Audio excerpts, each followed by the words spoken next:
Starbucks, a defibrillator, a ride home, you know. So I love my seniors. I love my seniors. And I do need attention. And so my husband is trying to help me out. So he got me OnStar for my car, so I have somebody to talk to every day. Until they blocked me. And, but you know, I mean, back to the Zumba thing, it really made me feel like I don't got it anymore, like in the dance department. And I had a dance ministry in college. My mother felt strongly that I should be ministering at the Campus Crusade House, but I did a lot of outreach at the Fiji Fraternity House, and because that's where you reach the lost, really. This is what it sounds like when doves cry. You know, that's... Thank you, old people. And this whole front row is like, I don't know that one, Mommy. I know, I still got it, though. I think I still got it.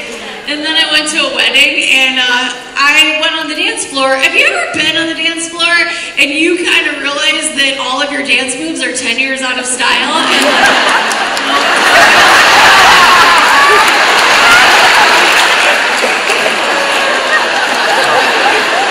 Apparently that's not dancing. Do you want to know what real dancing is? It's this.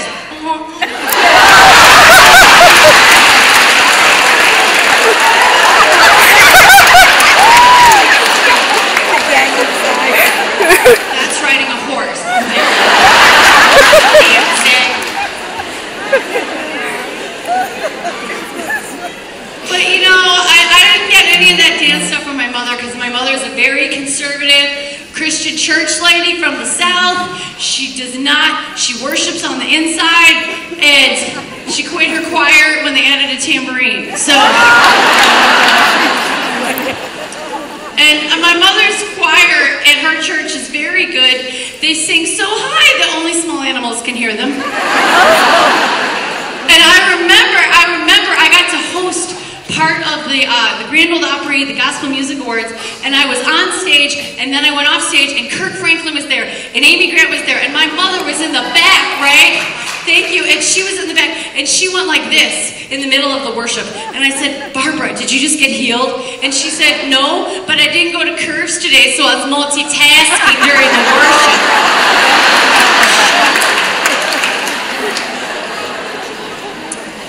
And so I appreciate that. I'm going to tell you a little story since it's just us girls and that one guy in the front row. And so you were like, she's got to bring it up. I know. Are you here to pick up chicks, perhaps? Or you could be on a date. I don't know. But I appreciate your boldness. I think that takes a real man to stay. I really do.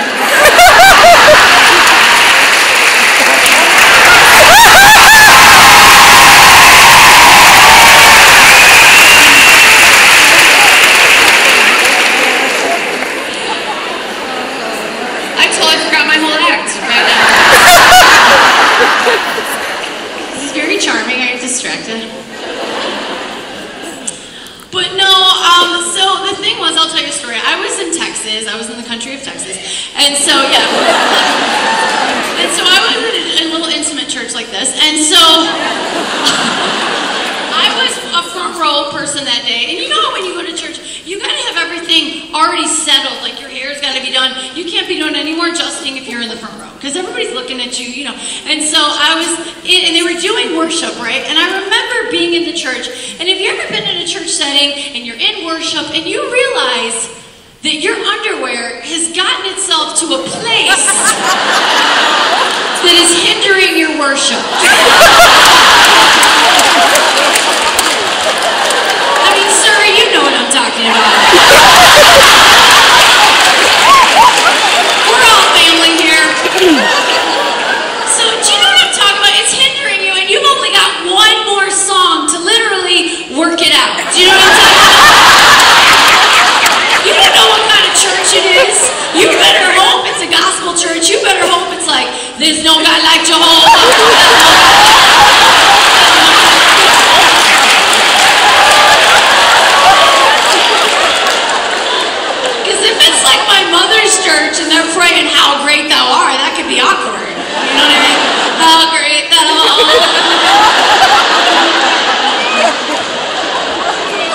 ruin that song for you guys?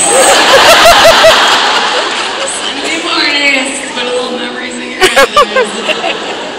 I'm so Christian.